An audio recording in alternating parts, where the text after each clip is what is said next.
محترمو تاسو د دې امیر صاحب د الفاظ واورئ د دې نه پس زه بیا ستاسو سره یو څو خبرې کوم. ډیزله تا ته ګوره بنیګاله لېږلو ته ګوره ستاسو هغه خو هسې د دې غین د اثر دی ډیزلي هغه څه شی دی. زه د علماو ډېر خیال ساتم خو چې ستا په شان ټیزن پکې ډیزلیان که نه نو هغه زه به دې خپل خوټه پسې نه رامږم او لزیال پټکی دی والی دی په پټکي کې دې ووهم. محترمو تاسو د دې امیر صاحب د الفاظ واورېدله چې دا څومره چې کوم دی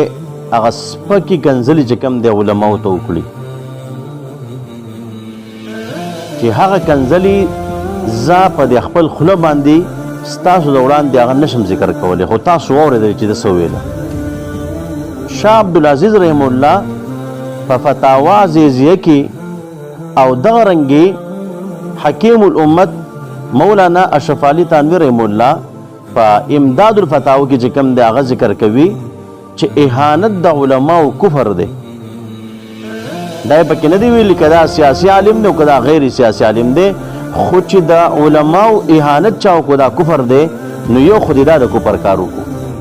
शाह अब्दुल अजीज मुहद्दिस देलवी ने फतावा अजीजिया में मुतलक फतवा दिया है कि एहानतुल उलमाए कुफ्र, उलमाए किराम की तौहीन करना कुफ्र का बायस. और हकीमुल उम्मत मौलाना अशरफ अली साहब ने भी इमदादुल फतावा जिल्द 4 में शाह अब्दुल अजीज के इत्तिबा में लिखा कि चूंकि हज़रत शाह साहब ने मुतलकन इस पर फतवा दिया है मैं भी कहता हूं बल دی چې کوم دی پټکي ته هم کنځلې وکړي چې ستا په پټکي کې مخکې زه الفاظ نشم ویلی نو دا علماو سپکاوی کول او دغه رنګې چې کوم دی د دین د یو څیز سپکاوی کول د دې حکم څه دی. تاسو د شیخ الحدیث والقرآن حضرت مولانا محمد ادریس صاحب دا خبرې واورئ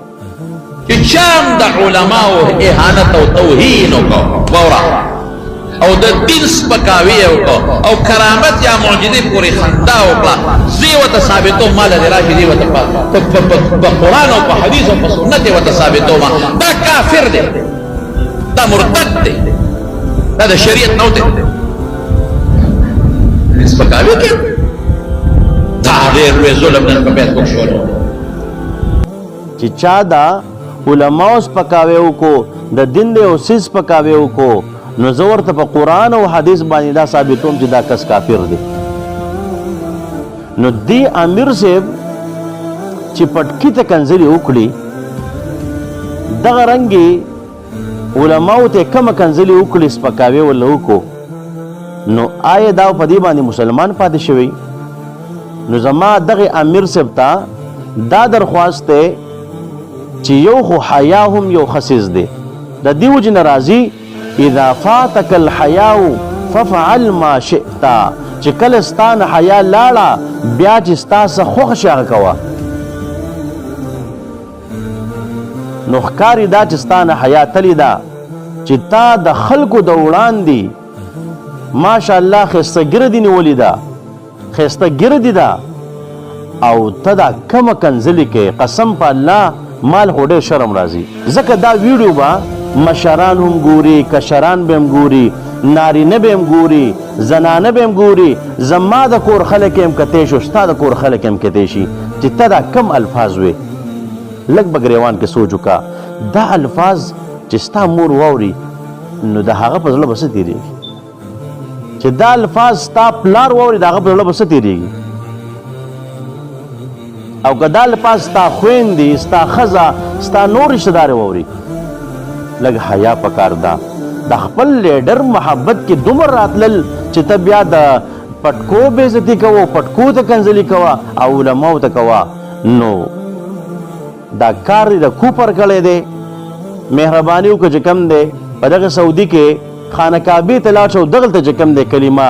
ووایه او دغلته چې کم دی توبه وباسه او دغه رنګې که نکاح دې کړي نو ستا نکاح ماته شوې ده نو خپل نکاح چې کوم دی واپس تازه کړه ځکه چې ته کافر شوې د کفر کار دی وکړو ستا خو نکاح ماته شوه نو تاسو دغه امیر صاحب ته دا ویډیو ورسوئ چې دغه امیر صاحب دا خبرې واوري او توبه تایب شي، دا توبه وباسي چې څه ویل په دې باندې پیمان شي او دا د خپل ایمان هم چې کوم دی تجدید وکړي او د خپل نکاح ورسره چې کوم دی هم تجدید وکړي. الله رب عزت موږ د علماو او د پټکو د بې عزتۍ نه وساتي. وما علینا الا البلاغ.